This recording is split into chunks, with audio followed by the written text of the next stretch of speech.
जेठानी से अच्छी सास। रात के 11 बज रहे हैं। पूरा घर सन्नाटे और अंधेरे में डूबा हुआ है, लेकिन किचन से हल्की रोशनी आ रही है क्योंकि कल्पना वहां जल्दी जल्दी रोटियां सेक रही है। रोटियां सेकते हुए उसकी नजरें बार बार दरवाजे की तरफ उठ रही हैं। रोटियां सिक जाने के बाद कल्पना रोटियां पल्लू के पीछे छिपाती है, फिर तवा और परात सिंक में धीरे से रखकर जैसे ही मुड़ने वाली होती है, वैसे ही अचानक दरवाजे पर उसकी बड़ी बहू सुनैना आकर खड़ी हो जाती है। उसे देखकर कल्पना चौंक जाती है। मम्मी जी, इतनी रात हो गई है और आप अभी तक किचन में क्या कर रही हैं? आपको इस वक्त अपने कमरे में होना चाहिए था। बहू, मैं तो बस ऐसे ही देखने चली आई थी कि सब साफ सुथरा है या नहीं। सुनैना पहले कल्पना का पल्लू देखती है, फिर सिंक में रखा तवा और परात। अच्छा, सफाई देखने आई थी, लेकिन मुझे तो कुछ और ही लग रहा है। मम्मी जी, सिंक में ये झूठे बर्तन क्यों रखे हैं और आपके पल्लू के पीछे क्या है? आप कुछ छुपा रही हैं? सुनैना कल्पना के पास आती है और झटके से उसका पल्लू एक तरफ कर देती है। कल्पना के हाथ में रखी गरम गरम रोटियां देखकर सुनैना की आंखें गुस्से से लाल हो जाती हैं। मम्मी जी, ये रोटियां, मुझे ये बताने की जरूरत नहीं है कि आप ये रोटियां कहाँ ले जाने वाली थी। बहू, तुम जो सोच रही हो वैसा कुछ नहीं है। ये रोटियां मैं तुम्हारे ससुर के लिए ले जा रही हूँ। बस कीजिए मम्मी जी, मुझे अच्छी तरह पता है कि आप ये रोटियां अपनी उस लाडली बहू यानी मेरी देवरानी को देने जा रही थी। मेरी बात तो सुनो बहू, क्यों इतना गुस्सा कर रही हो? इस घर में राशन मेरे पति की कमाई के पैसों से आता है। रोहित दिन रात मेहनत करते हैं, तब जाकर चूल्हा जलता है। आप उनकी मेहनत को इस तरह फालतू में वेस्ट मत कीजिए। ये रोटियां चुपचाप यहाँ रखिए और अपने कमरे में जाइए। बहू, तुम गलत समझ रही हो। ये रोटियां मैं छोटी बहू के लिए नहीं, बल्कि तुम्हारे ससुर जी के लिए ले जा रही हूँ। उन्होंने ठीक से खाना नहीं खाया था, उन्हें अब भूख लगी है, इसीलिए मैंने उनके लिए ये रोटियां सेकी है। मम्मी जी, झूठ बोलने की कोशिश मत कीजिए। मुझे पता है कि आपका झुकाव हमेशा उस नेहा की तरफ ही रहता है। बहू, तुम्हारी देवरानी दिन भर घर का सारा काम अकेले करती है। झाड़ू पोछा से लेकर कपड़ों तक सब वही संभालती है, फिर भी भूखी रह जाती है। अगर मैंने उसके लिए 2 रोटियां दे भी दी तो क्या हो जाएगा? बहुत कुछ हो जाएगा मम्मी जी। ये घर कोई धर्मशाला नहीं है। अगर वो काम करती है तो एहसान नहीं करती। इस घर में रहती है तो काम करना ही पड़ेगा। बोलती हुई सुनैना आगे बढ़ती है और कल्पना के हाथ से रोटियां छीन लेती है। कल्पना बेबसी में उसे देखती रह जाती है। सुनैना रोटियों को वापस डिब्बे में पटक देती है। अब आप यहाँ खड़ी मेरा मुंह क्या देख रही हैं? जाइए यहाँ से। और हाँ, किचन में जो ये गंदगी फैलाई है, अपनी उस बहू को बोल देना कि इसे साफ करे। कल्पना भारी मन से वहाँ से चली जाती है और इधर अपने छोटे और बदहाल कमरे में पुराने से पलंग पर बिछे फटे गद्दे पर नेहा पुरानी फटी हुई साड़ी पहने लेटी अपने बेटे विवान का सिर थपथपाते हुए उसे सुलाने की कोशिश कर रही है। मम्मी, मुझे बहुत जोर से भूख लगी है। सो जा मेरे लाल, अभी रात बहुत हो गई है। कल सुबह मैं तुझे अच्छा अच्छा खाना बनाकर खिलाऊंगी। मम्मी, जब से पापा गए हैं आप हमेशा यही कहती हो। हर रात आप वादा करती हो कि कल कुछ अच्छा मिलेगा, लेकिन आज तक आपने मुझे कुछ भी अच्छा बनाकर नहीं खिलाया। मुझे हमेशा सूखी रोटी खानी पड़ती है। अभी तू सो जा, मैं वादा करती हूँ कल तुझे कुछ अच्छा बनाकर खिलाऊंगी। नेहा की आंखें भर आती हैं और इधर कल्पना अपने कमरे में पहुंचती है, जहां कैलाश पलंग पर बैठे उसी का इंतजार कर रहे थे। दे आई छोटी बहू को रोटियां। कहाँ दे आई? मैं तो रोटियां लेकर जा ही रही थी, तभी बड़ी बहू ने देख लिया। उसने मेरे हाथ से रोटियां छीन ली और मुझे बहुत खरी खोटी सुनाई। ये तो हद हो गई। जब से हमारा छोटा बेटा अमित हमें छोड़कर गया है, तब से बड़ी बहू सुनैना के तेवर ही बदल गए हैं। उसे लगता है कि अब इस घर की मालकिन वही है। वो नेहा से नफरत करने लगी है। नफरत भी ऐसी कि जैसे नेहा उसकी दुश्मन हो। वो भूल गई है कि अमित के रहने पर वो नेहा को कितनी इज्जत देती थी। आज अमित नहीं है तो नेहा पर जुल्म करना उसे अपना अधिकार लगता है। सच कहा तुमने। अमित की मौत ने नेहा की दुनिया ही उजाड़ दी, लेकिन सुनैना ने तो उसकी जिंदगी ही नरक बना दी है। पता नहीं ये समय कब बदलेगा। सुनैना शायद ये भूल गई है कि हर दिन एक जैसा नहीं होता। आज मुसीबतों का पहाड़ नेहा पर टूटा है तो कल क्या पता उसके साथ भी वैसा ही कुछ हो जाए। जब खुद पर बीतती है तभी इंसान को दूसरों का दर्द समझ आता है। सही कहा तुमने। आपस में बातें करते हुए दोनों भारी मन से सो जाते हैं और इधर नेहा भी विवान को सुलाकर खुद भी सो जाती है। फिर अगली सुबह नेहा सूरज निकलने से पहले ही उठकर जल्दी जल्दी पूरे घर की साफ सफाई करके आंगन झाड़ती है, किचन अच्छी तरह साफ करती है और फिर चाय और नाश्ता बनाती है। फिर एक ट्रे में चाय और नाश्ता लेकर अपनी जेठानी के कमरे के पास जाती है और धीरे से बंद दरवाजा खटखटाती है। अंदर कमरे में अपने पति रोहित के साथ सो रही सुनैना। कौन है जो सुबह सुबह दरवाजा खटखटाकर मेरी नींद खराब कर रहा है? जेठानी जी, मैं नेहा हूँ। मैं आपके लिए चाय और नाश्ता लेकर आई हूँ, दरवाजा खोलिए। सुनैना उठती है और नाइट गाउन पहने गुस्से में दरवाजा खोलती है। तुझे समझ में नहीं आता क्या? तेरे जेठ जेठानी अपने कमरे में सो रहे हैं और तू मुंह उठाए चली आ रही है हमें जगाने। अरे जेठानी जी, आप ही तो हर रोज कहती है कि सुबह सुबह चाय और नाश्ता कमरे में दे दिया कर। मैं तो बस वही करने आई थी।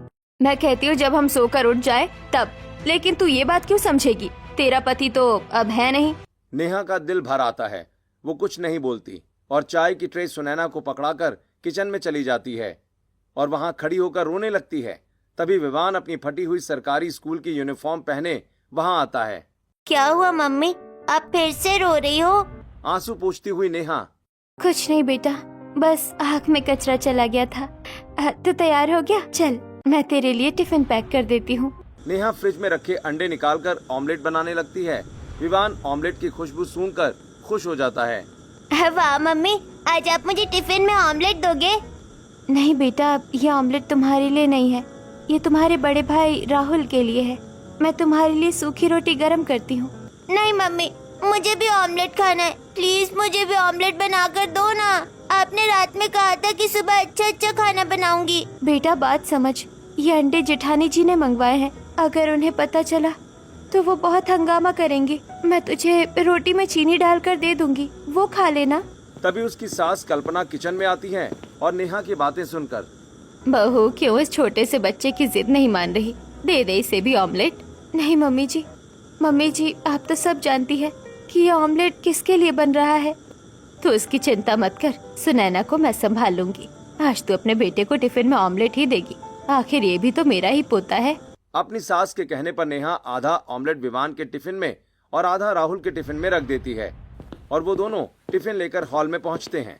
तभी नाइट गाउन में ही सुनैना स्कूल के लिए तैयार करके राहुल के साथ वहां पहुंचती है और सुनैना की नजर विवान के टिफिन पर पड़ती है। विवान, इधर आ, दिखा तो जरा अपने टिफिन में क्या लेकर जा रहा है तू।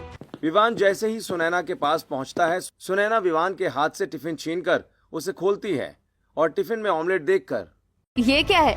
ऑमलेट? ये ऑमलेट तो मेरे बेटे राहुल के टिफिन में होना चाहिए था, तो ये तेरे टिफिन में क्या कर रहा है?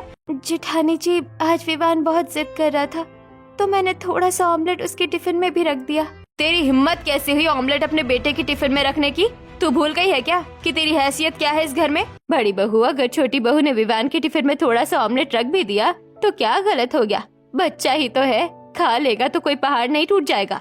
मम्मी जी, आपको बार बार समझाना पड़ता है मुझे। जब तक देवर यानी अमित जिंदा था तब तक नेहा जो चाहे वो कर सकती थी, क्योंकि वो पैसे कमाता था। बहू ऐसी बातें मत कर, हमें तब इस दुनिया में नहीं है, इसका मतलब ये नहीं कि उसके बच्चे का कोई हक नहीं। अब अमित इस दुनिया में नहीं है और ये पूरा घर सिर्फ और सिर्फ मेरा पति रोहित चलाता है।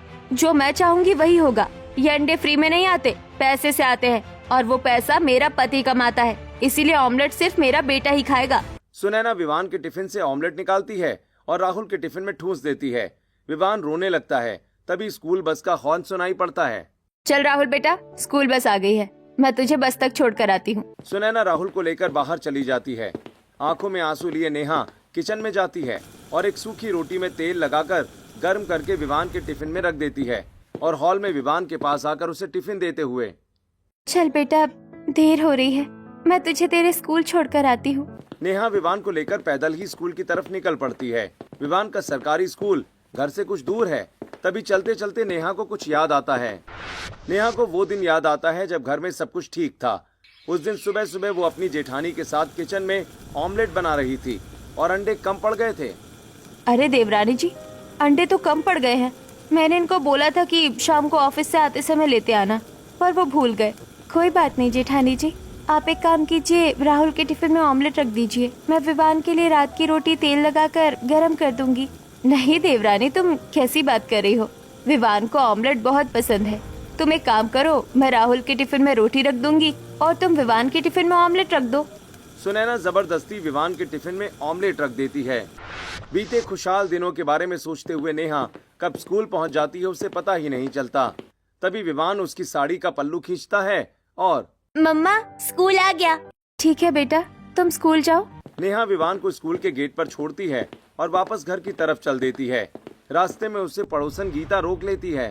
अरे नेहा, कैसी हो? बहुत दिनों बाद दिखी। सब ठीक तो है ना घर में?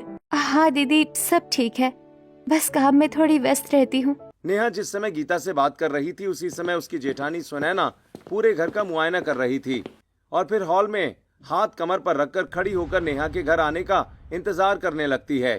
और जैसे ही नेहा घर पहुंचकर हॉल में पहला कदम रखती है, सुनैना उस पर बरस पड़ती है। आ गई महारानी नैन मटक्का करके। जेठानी जी, आप ये क्या बात कर रही है?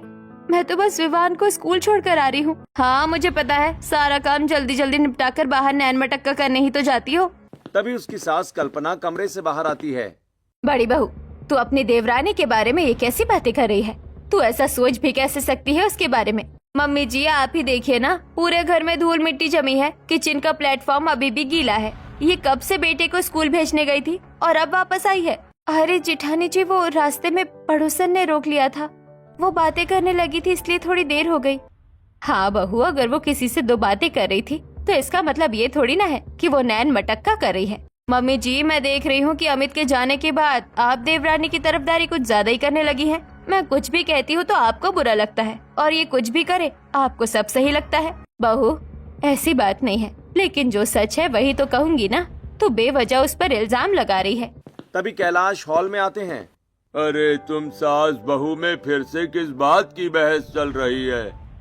कीजिए जिसे जो करना है, मुझे क्या। जिस दिन ये नेहा को एक गुल खिलाएगी और मोहल्ले वाले हमारे मुंह पर थूकेंगे तब मुझसे कुछ मत कहना। सुनैना पैर पटकते हुए अपने कमरे में चली जाती है।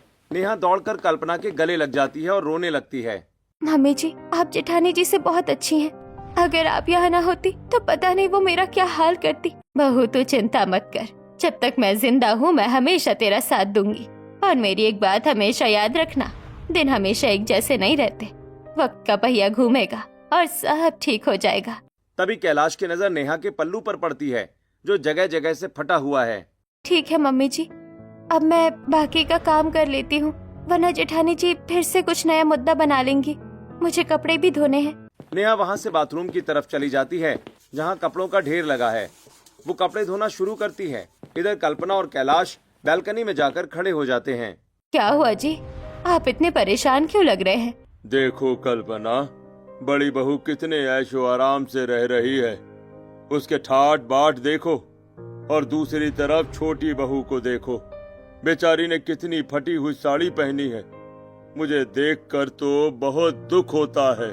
क्या करे, जब कोई किसी का मोहताज होता है तो सामने वाला उसे हर पल एहसास करवाता है कि वो उसके टुकड़ों पर पल रहा है। सुनैना नेहा के साथ यही कर रही है। मुझसे तो ये अब और नहीं देखा जा रहा। कल्पना, मेरे पास कुछ पैसे हैं, तुम एक काम करो, बाजार जाकर नेहा के लिए एक अच्छी सी साड़ी ले आओ। सच में? लेकिन सुनैना को पता चला तो? ध्यान रहे कि उसे पता न चले। कल्पना हाँ में सिर हिलाती है और उधर नेहा कपड़े धोकर छत पर सुखाती है और फिर किचन में जाकर दोपहर के खाने में दाल, चावल, सब्जी, रोटी और रायता बनाकर डाइनिंग हॉल में सबको खाना परोसती है। कल्पना, कैलाश और सुनैना टेबल पर बैठे हैं। नेहा भी उनके साथ बैठने की कोशिश करती है। ओ देवरानी, किचन से पानी की बोतल ले आ। नेहा किचन में जाकर पानी लेकर आती है और फिर से जैसे ही बैठने लगती है, सुनैना जानबूझकर चम्मच फर्श पर गिरा देती है।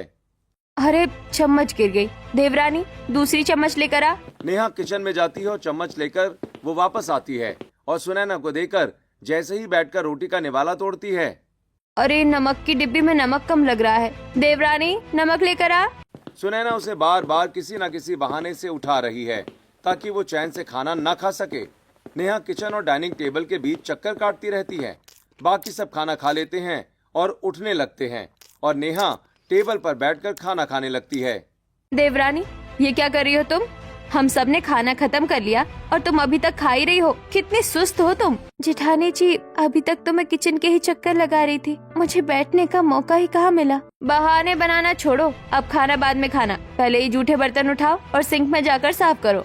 नेहा कुछ नहीं बोलती। वो जूठे बर्तन उठाती है और किचन में चली जाती है। सुनैना उसके पीछे पीछे किचन तक आती है। और सुनो, चोरी चोरी बचा हुआ खाना खाने मत लग जाना। बर्तन साफ करके सीधा अपने कमरे में जाना, समझी? नेहा की आंखों में फिर से आंसू आ जाते हैं। सुनैना के जाने के बाद वो चुपचाप बर्तन धोने लगती है। तभी उसे कुछ याद आता है। उस दिन वो दोनों बाजार में थी। तभी सुनैना की नजर नुक्कड़ में खड़े चाट के ठेले पर पड़ती है। नेहा देखो, वो चाट वाला। मुझे चाट बहुत पसंद है। चलो आज हम दोनों पेट भरकर चाट खाएंगे। हाँ जेठानी जी, मुझे भी बहुत पसंद है। चलिए चलते हैं। दोनों देवरानी जेठानी चाट वाले के ठेले के पास जाकर चाट खाने लगती हैं। सुनैना अपने हाथों से अपनी देवरानी नेहा को चाट खिलाती है। तभी कल्पना किचन में आती है और नेहा को सोच में डूबा हुआ देखती है। क्या हुआ बहू, किन ख्यालों में खोई हुई है? कुछ नहीं मम्मी जी, मैं बस सोच रही थी कि एक वक्त था जब जेठानी जी मेरा कितना ख्याल रखती थी। वो चाहती थी कि मैं कभी भूखी ना रहूं, और एक आज का दिन है। बहू तू चिंता मत कर, देख मैं तेरे लिए छुपा कर ये 3 रोटियां बचा कर लाई हूँ। जल्दी से खा ले, कहीं सुनैना यहाँ ना आ जाए। कल्पना रोटियां देखकर रो पड़ती है। मम्मी जी आपने रोटी खाई? हाँ मैंने खा ली है, तू मेरी फिक्र मत कर, तू जल्दी खा ले। नेहा जल्दी जल्दी 2 रोटियां खाती है और 1 रोटी बचाकर अपने पल्लू में रख लेती है। ये 1 रोटी किसके लिए बचा रही है तू? मम्मी जी विवान स्कूल से आएगा तो वो भी भूखा होगा, उसके लिए भी तो कुछ रखना होगा ना। वो बेचारा सूखी रोटी ही खा लेगा। कल्पना ये सुनकर फूट फूट कर रोने लगती है और नेहा को गले लगा लेती है। हे भगवान, कैसे दिन देखने पड़ रहे हैं। सच कहा है किसी ने, पति के रहते अगर पत्नी चली जाए तो पति खुद को संभाल लेता है, लेकिन पति के जाने के बाद पत्नी को ये ज़माना जीने नहीं देता। भाई तेरे साथ हो रहा है। नेहा बर्तन धोकर अपने कमरे में चली जाती है। अगले दिन शाम को नेहा टूटी हुई अलमारी से अपनी फटी हुई साड़ी निकालती है और उस पर सुई धागे से कढ़ाई करने लगती है। वो फटी हुई जगह पर सुंदर फूल के डिजाइन बना रही है ताकि छेद छिप जाए। इधर सुनैना अपने कमरे में अपनी अलमारी खोलती है जहाँ महंगी साड़ियों का ढेर लगा है। अरे ये साड़ियाँ तो अब पुरानी हो गई है, मैं इनका क्या करूँ? कोई गरीब भिखारी आएगा तो उसे दे दूंगी और रोहित से कहूंगी कि मुझे बिल्कुल नई और लेटेस्ट डिजाइन की साड़ियाँ दिला दे। सुनैना साड़ियों को उलट पलट रही है। उधर नेहा पूरी शिद्दत से अपनी साड़ी पर डिजाइन बना रही है। तभी उसकी सास कल्पना कमरे में एक थैला लेकर आती है। बहू देख मैं तेरे लिए क्या लाई हूँ। थैले से साड़ी निकालते हुए, देखिए बिल्कुल नई साड़ी है। मम्मी जी इस नई साड़ी की क्या जरूरत थी? मेरे पास ये पुरानी साड़ी तो है ही, बस थोड़ी सी ही तो फटी है, मैं इस पर रफू कर रही हूँ। बहू फटी हुई साड़ी इस घर की किसी बहू ने आज तक नहीं पहनी और ना ही तू पहनेगी। तभी नेहा की आंखों में आंसू आ जाते हैं। वो साड़ी को चूमकर माथे से लगा लेती है। तभी विवान स्कूल से वापस आ जाता है। वो नेहा को साइड से फटी हुई शर्ट दिखाता है। वो थका हुआ है और उसके कपड़े पसीने से तरबतर हैं। मम्मी देखो मेरी ये शर्ट फिर से फट गई है। बेटा मैं तुझे भी बहुत जल्द नए कपड़े दिलाऊंगी, तेरी दादी वादा करती है तुझसे। विवान तू चिंता मत कर, जब तक नए कपड़े नहीं आते मैं तेरी शर्ट को ठीक कर देती हूँ। नेहा विवान की शर्ट उतारती है और सुई धागे से उस पर छोटा भीम का डिजाइन बनाने लगती है। नेहा कढ़ाई में बहुत माहिर थी और सिलाई में भी। एक दिन वो अपनी खुद की कढ़ाई की हुई साड़ी पहनकर घर के बाहर खड़ी कचरे की गाड़ी में कचरा फेंकने जा रही थी। तभी उसकी पड़ोसने सपना और गीता उसे देखती हैं। अरे नेहा जरा रुकना, तुम्हारी साड़ी तो बहुत ही अलग और सुंदर लग रही है। ये कढ़ाई तुमने कहाँ से करवाई? दीदी ये कढ़ाई मैंने खुद ही की है अपनी फटी हुई साड़ी पर। सच में? ये तो बहुत ही यूनिक लग रहा है। ऐसा लग रहा है जैसे किसी बड़े बुटीक की साड़ी हो। हमारे लिए भी कुछ ऐसा कर दोगी क्या? तभी उसकी जेठानी सुनैना भी नई और स्टाइलिश साड़ी पहने कचरे की थैली लिए उसके पास आती है और अपना पल्लू ठीक करके उनका ध्यान अपनी तरफ खींचने की कोशिश करती है। अरे तुम लोग इस नेहा की फटी पुरानी साड़ी की क्या तारीफ कर रहे हो? देखो ये साड़ी मैंने आज ही पहनी है, बहुत स्टाइलिश है ना? सुनैना तुम्हारी साड़ी अच्छी है पर इसमें तुम वैसी नहीं लग रही जैसी तुम सोच रही हो। सही कहा, तुम्हारी देवरानी की साड़ी के आगे तुम्हारी महंगी साड़ी फेंकी है। सुनैना ये सुनकर जल भुन जाती है। उसका चेहरा गुस्से से तमतमा उठता है। वो बिना कुछ बोले पैर पटकते हुए अपने कमरे में चली जाती है। फिर शाम को जब उसका पति रोहित ऑफिस से वापस आकर कमरे में जाता है तो, सुनैना क्या बात है, तुम इस तरह मुंह फुलाकर क्यों बैठी हो? क्यों ना बैठूं? मेरी देवरानी ने पूरे मोहल्ले में मेरी बेइज्जती करवा दी। सब उसकी तारीफ कर रहे थे और मुझे देखकर हंस रहे थे। देखो घर की बातें घर में रखा करो, मुझे और भी काम होते हैं। इतना बोलकर रोहित वहाँ से चला जाता है। अब मैं इसे उसकी औकात दिखाती हूँ। उस दिन के बाद सुनैना अपनी देवरानी को परेशान करने का कोई मौका नहीं छोड़ती। जब वो किचन में सब्जियां काट रही होती है तो वो उसके पास पहुंच जाती है। देवरानी जी, ये सब्जी कितनी टेढ़ी मेढ़ी काटी है तुमने। सब्जियां फिर से बारीक काटो, और हॉल में अभी भी धूल दिख रही है। जाओ और फिर से पोछा लगाओ। जी जेठानी जी, मैं अभी कर देती हूँ, बस ये सब्जी काट लूँ। सब्जियां काट कर नेहा फिर से सफाई में लग जाती है और अगले दिन जब वो बाथरूम में कपड़े धो रही होती है तभी सुनैना फिर वहाँ पहुँच जाती है और नेहा, कपड़े ध्यान से धोना, मेरी साड़ियाँ बहुत महंगी है, अगर कहीं से भी फटी तो तुम्हारी खैर नहीं। ठीक है देवरानी जी। तभी उसकी सास कल्पना वहाँ आती है। बड़ी बहू और कितना जुल्म करेगी अपनी देवरानी पर। मम्मी जी, मुझे ज्यादा दया दिखाने की जरूरत नहीं है। अगर इसे इस घर में रहना है और रोटी खानी है तो मेरी बात माननी पड़ेगी। हाँ मम्मी जी, जेठानी जी बिल्कुल सही कह रही है, मुझे इस घर में रहना है तो काम तो करना ही पड़ेगा। नेहा की बात सुनकर उसकी सास और जेठानी वहाँ से चली जाती हैं और फिर घर का सारा काम करने के बाद जब नेहा दोपहर का खाना खाने के लिए डाइनिंग टेबल पर सबके साथ बैठती है तो उसकी जेठानी उसे सिर्फ 2 रोटियां देती है और देवरानी, खाना खाकर जल्दी से बाजार से ताजी सब्जियां लेकर आओ। 2 रोटियां खाकर जैसे ही नेहा घर के बाहर निकलती है, सुनैना चुपके से कैंची लेकर नेहा के कमरे में जाकर उसकी अलमारी खोलती है और नेहा की रफू की हुई साड़ियां और कल्पना द्वारा लाई गई नई साड़ियां निकालती है और कैंची से साड़ियों को जगह जगह से काट देती है। अब देखती हूँ कि मोहल्ले वाले तेरी कैसे तारीफ करते हैं। सुनैना कटी हुई साड़ियों को वापस अलमारी में ठूस देती है और बाहर आ जाती है और फिर अगले दिन सुबह जब नेहा नहाने के बाद पहनने के लिए साड़ी निकालने के लिए अपनी अलमारी खोलती है तो साड़ियों की हालत देखकर उसके पैरों तले जमीन खिसक जाती है। ये क्या हो गया? मेरी सारी साड़ियाँ किसने काट दी? ये तो कैंची के निशान है। हे भगवान, अब मैं क्या पहनूंगी? साड़ियों को देखते हुए नेहा फूट फूट कर रोने लगती है। वो समझ जाती है कि ये काम उसकी जेठानी का ही है। वो काफी देर तक कमरे से बाहर नहीं निकलती। कुछ देर के बाद सुनैना उसके कमरे के बाहर आती है और ओ महारानी, आज क्या छुट्टी मनाने का इरादा है? कमरे से बाहर नहीं निकलना क्या? घर का सारा काम कौन करेगा? नेहा कमरे के बाहर आती है। उसकी आंखों में गुस्सा और दुख दोनों हैं। जेठानी जी, आपने ऐसा क्यों किया? मेरी साड़ियाँ क्यों काटी आपने? मैंने क्या किया? तूने मुझे देखा है क्या, जो मुझ पर इल्जाम लगा रही है? उन दोनों की बातें सुनकर उनकी सास कल्पना भी वहाँ पहुँच जाती है। क्या हुआ, तुम दोनों फिर से क्यों लड़ रही हो? देखो मम्मी जी, एक तो मैं अपनी इस देवरानी का पूरा खर्चा उठा रही हूँ, इसे पाल रही हूँ, और ऊपर से ये मुझ पर साड़ियाँ फाड़ने का इल्जाम लगा रही है। मम्मी जी, आप ही चलकर देखिए, मेरी साड़ियाँ कटी है। इस घर में और कौन है जो ऐसा करेगा? अब मेरे पास पहनने को एक भी साड़ी नहीं बची। अगर ऐसी बात है तो निकल जाए इस घर से। इसे इस घर में रहने की कोई जरूरत नहीं है। बड़ी बहू, ये घर जितना तेरा है उतना ही छोटी बहू का भी है। तू उसे घर से निकालने वाली कोई नहीं होती। ठीक है, अगर ये इसका घर भी है तो आज से ये अपना खर्चा खुद उठाएगी। मेरा पति इसे 1 रुपया नहीं देने वाला। कल से अपनी कमाई से कपड़े खरीदना। बड़बड़ाती हुई सुनैना वहाँ से चली जाती है। कल्पना नेहा को उसके कमरे में ले जाती है और बहू, मुझे पता है तू बहुत बहादुर है, तू कुछ न कुछ जुगाड़ कर लेगी। कल्पना कटी हुई साड़ियाँ उठाती है और तू सिलाई और कढ़ाई में बहुत माहिर है। मुझे पता है तू इन साड़ियों से कुछ न कुछ जरूर कर लेगी। नेहा रोना बंद करती है और कटी हुई साड़ियों को देखती है, फिर अलमारी से सुई धागा निकालकर हाँ मम्मी जी, अब कुछ करना ही होगा। नेहा दिन भर कमरे से बाहर नहीं निकलती और अलग अलग साड़ियों के कटे हुए टुकड़े एक साथ जोड़कर 3 अलग अलग डिजाइन के पैच वर्क वाली स्टाइलिश साड़ियां तैयार कर लेती है, वो भी 3 अलग अलग साड़ियों से। फिर शाम को उन्हीं में से एक साड़ी पहनकर नेहा बाजार जाती है। बाजार जाते हुए मोहल्ले की औरतें उसे देखती हैं। शाम को जैसे ही नेहा बाजार से घर वापस आती है तो गीता और सपना हॉल में उसके पास आती हैं और नेहा, हम तुमसे मिलने आए हैं। मुझसे कोई काम है क्या? हमने देखा कि तुम आजकल जो साड़ियाँ पहनती हो वो बहुत ही यूनिक होती हैं। वैसी साड़ियाँ हमें बाजार में कहीं नहीं मिल रही। क्या तुम हमारे लिए भी ऐसी साड़ियाँ डिजाइन कर सकती हो?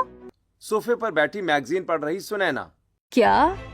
ये नेहा, ये तो फटे पुराने कपड़ों को जोड़कर पहनती है, उसमें क्या खास है? सुनैना, तुम्हें शायद पता नहीं पर आजकल इसे ही फैशन कहते हैं। नेहा, हम तुम्हें हर एक साड़ी डिजाइन करने का 100 रुपए देंगे। बताओ, क्या तुम तैयार हो? 100 रुपए? 100 रुपए में तो आजकल नाश्ता भी नहीं आता। तभी कल्पना वहाँ आती है। बड़ी बहू, नाश्ता आए ना आए, लेकिन कम से कम नेहा की अपनी कुछ इनकम तो होगी। और याद रखना सुनैना, हर बड़ी शुरुआत एक छोटी सी कोशिश से ही होती है। अपनी सास का साथ पाकर नेहा अपनी पड़ोसियों की साड़ियों में कढ़ाई और बुनाई का काम शुरू कर देती है। धीरे धीरे उसका काम चल पड़ता है। वो पड़ोसियों की साड़ियाँ सिलती है, उन पर कढ़ाई करती है और नई साड़ियाँ भी बेचने लगती है। पड़ोसियों के रिश्तेदार भी उसे ऑर्डर देने लगते हैं। नेहा के पास धीरे धीरे पैसे आने लगते हैं वो अपने और विवान के लिए नए कपड़े भी खरीदती है। फिर एक दिन निराश रोहित घर आता है। वो बहुत परेशान दिख रहा है। तभी हॉल में बैठी सुनैना। क्या हुआ रोहित, आज इतने खोए खोए क्यों लग रहे हो? ऑफिस में सब ठीक तो है ना? सुनैना, फालतू की बातें मत करो, मेरा सिर पहले से ही फटा जा रहा है। अरे आप मुझ पर क्यों भड़क रहे हैं? मैंने तो बस आपकी परेशानी पूछी थी। हाँ, परेशानी है। ऑफिस में काम को लेकर बहुत दिक्कतें चल रही हैं। बॉस बहुत नाराज है। रोहित सुनैना को अपनी परेशानी नहीं बताता और सुनैना उसकी परेशानी समझती नहीं। फिर एक दिन उदास चेहरा लिए रोहित घर आता है और सीधा अपने कमरे में चला जाता है और आईने के सामने खड़ी अपनी नई साड़ी देख रही सुनैना से, सुनैना सब खत्म हो गया, मेरी नौकरी चली गई। क्या? नौकरी चली गई? लेकिन ऐसा कैसे हो सकता है? अब हमारा घर कैसे चलेगा? बच्चों की स्कूल फीस, घर का राशन, ये सब कैसे होगा? मैं नहीं जानता। अब तुम मुझसे फालतू सवाल मत करो, मैं बहुत थक गया हूँ। अब पासा उल्टा पड़ गया था। नौकरी ना रहने पर रोहित की इनकम पूरी तरह बंद हो गई थी और सुनैना की सेविंग्स खत्म होने लगी थी। और उधर धीरे धीरे नेहा का काम बढ़ने लगा था। उसने 3 सिलाई मशीन भी खरीदी थी और सिलाई करने वाली भी हायर कर ली थी और नई साड़ियां भी बेचने लगी थी। इन शॉर्ट, नेहा ने छोटा सा बिजनेस शुरू कर दिया था जो चल पड़ा था। एक दिन नेहा हॉल में नई साड़ियों की पैकिंग कर रही थी कि तभी उसकी नजर दीवार पर टंगी अमित की तस्वीर पर पड़ती है और उसे वो दिन याद आता है जब आखिरी बरस में वो दोनों साथ थे। उस दिन वो दोनों झील में एक बोट में एक साथ बोटिंग कर रहे थे। नेहा, मैं हमेशा तुम्हारे साथ रहूंगा, तुम्हें छोड़कर कभी नहीं जाऊंगा, ये मेरा वादा है तुमसे। तभी अचानक मौसम बदल जाता है, तेज आंधी चलने लगती है और बोट बुरी तरह लहराने लगती है। बोट पानी में पलट जाती है। अमित नेहा को तो बचा लेता है और उसे किनारे की तरफ धकेल देता है, पर वो खुद पानी के तेज बहाव में बह जाता है। रेस्क्यू टीम अगले 2 दिनों तक अमित को ढूंढती है, लेकिन उसका कुछ पता नहीं चलता। 2 दिनों के बाद पूरे परिवार के साथ नेहा बदहवास होकर नदी के किनारे खड़ी होकर पानी की तरफ देख रही है। अमित, आप कहाँ चले गए? आपने तो वादा किया था कि आप हमेशा साथ रहेंगे। आप मुझे ऐसे अकेले छोड़कर नहीं जा सकते, वापस आ जाइए। बीती बातें याद करके नेहा अमित की तस्वीर के सामने खड़ी होकर रोने लगती है। तभी उसकी सास वहां आकर नेहा के कंधे पर हाथ रखते हुए, मम्मी जी, उनके जाने के बाद अगर आप मेरा साथ न देती तो जेठानी जी तो मुझे घर से ही निकाल देती। मेरी सास मेरी जेठानी से बहुत अच्छी है। बोलती हुई नेहा अपनी सास को गले लगा लेती है। कुछ दिन और बीतते हैं। नेहा का बिजनेस अब और अच्छा चलने लगता है। फिर एक दिन हॉल में सुनैना बैठी होती है। वो बहुत परेशान है। तभी उसका बेटा राहुल स्कूल से आता है। मम्मी, टीचर ने स्कूल फीस मांगी है। उन्होंने कहा है कि अगर कल फीस जमा नहीं हुई तो स्कूल से निकाल देंगे। मैं तेरी स्कूल की फीस कहाँ से भरूं? मेरे पास तो बिजली का बिल, राशन का बिल, दूध वाले का बिल देने के भी पैसे नहीं है। तभी पैसे गिनते हुए नेहा वहाँ आती है। नेहा को देखकर सुनैना उसके पास जाती है और, देवरानी जी, मुझे कुछ पैसों की जरूरत थी, क्या तुम मेरी मदद कर सकती हो? हाँ जेठानी जी, क्यों नहीं। आपको कितने पैसे चाहिए? नोटों की गड्डी आगे बढ़ाते हुए, ये लीजिए, आप सारे रख लीजिए। नेहा बिना किसी सवाल के पैसे सुनैना के हाथ पर रख देती है। कल्पना ये सब देख रही होती है और जोर जोर से हंसने लगती है। क्या हुआ मम्मी जी, आप ऐसे क्यों हंस रही हैं? मुझे हंसी आ रही है समय के खेल पर। सुनैना, मैंने तुझसे कहा था ना कि समय सबका एक जैसा नहीं रहता। देख, आज कैसा दिन आ गया है कि जिस नेहा पर तू जुल्म करती थी, जो तेरे आगे रोटियों के लिए हाथ फैलाती थी, आज तू उसी के सामने पैसे के लिए हाथ फैलाए खड़ी है। हाँ मम्मी जी, मैं समझ गई। मैं अपने घमंड में अंधी हो गई थी। मुझे माफ कर दो नेहा, तुम सच में बहुत अच्छी हो। नेहा सुनैना की तरफ देखकर सिर्फ मुस्कुराती है, पर कुछ बोलती नहीं। घर की परिस्थितियां अब पूरी तरह बदल जाती हैं। जिस हॉल में कभी सुनैना का हुक्म चलता था, अब वहां नेहा और उसके को वर्कर्स की सिलाई मशीन की गूंज सुनाई पड़ती है। नेहा का छोटा सा काम अब एक सफल बिजनेस का रूप ले चुका है। एक दोपहर नेहा हॉल में बैठी ऑर्डर का लेखा जोखा तैयार कर रही थी। तभी डोर बेल बजती है। कौन आ गया इस समय? बोलती हुई नेहा जैसे ही हॉल का दरवाजा खोलती है, उसकी खुशी का ठिकाना नहीं रहता, क्योंकि दरवाजे पर उसका पति अमित खड़ा है, जिसे वो मरा हुआ समझ रही थी। नेहा तुरंत उसे गले से लगा लेती है और उसका चेहरा चूमते हुए, मुझे पता था आपको कुछ नहीं हुआ, आप जिंदा हैं, लेकिन आप इतने दिनों तक घर क्यों नहीं आए? नेहा, उस दिन नदी में बहते हुए मैं बहुत दूर निकल गया था। कुछ लोगों ने मुझे बेहोशी की हालत में बचाया और अस्पताल पहुंचाया। मैं कोमा में चला गया था और होश आते ही मैं यहाँ भाग कर चला आया। नेहा, तभी वहाँ पर कल्पना, कैलाश, विवान और सुनैना भी आ जाते हैं। हामिद, मेरा बेटा, क्या मैं सच देख रही हूँ? कैलाश जी, देखिए हमारा बेटा वापस आ गया। कैलाश अमित को गले से लगा लेते हैं। हाँ अमित, सच में वापस लौट आया। देवर जी, आप जिंदा है, ये तो किसी चमत्कार से कम नहीं है। हमें लगा कि मुझे भी वही लगा था भाभी, लेकिन किस्मत ने मुझे बचा लिया। हाँ अमित, तेरी पत्नी की किस्मत ने तुझे बचा लिया और तेरी पत्नी ने इस घर को, वरना बड़ी बहू ने तो। कल्पना अपनी बात पूरी कर पाती उससे पहले ही नेहा बोल पड़ती है। मेरी जेठानी ने मेरा पूरा साथ दिया, वरना आज मैं इस घर में ना होती और ना इस काबिल होती। इतना बोलकर नेहा अपनी जेठानी को गले से लगा लेती है। और हाँ, इतना जरूर कहूंगी कि मेरी जेठानी से अच्छी मेरी सास है। आज का दिन हमारे परिवार के पुनर्मिलन का दिन है। अब हम सब मिलकर फिर से एक खुशहाल जिंदगी बिताएंगे। तो इस तरह पूरा परिवार एक हो गया और फिर जैसे ही पूरा परिवार एक हुआ वैसे ही नेहा का बिजनेस भी पूरा परिवार संभालने लगा।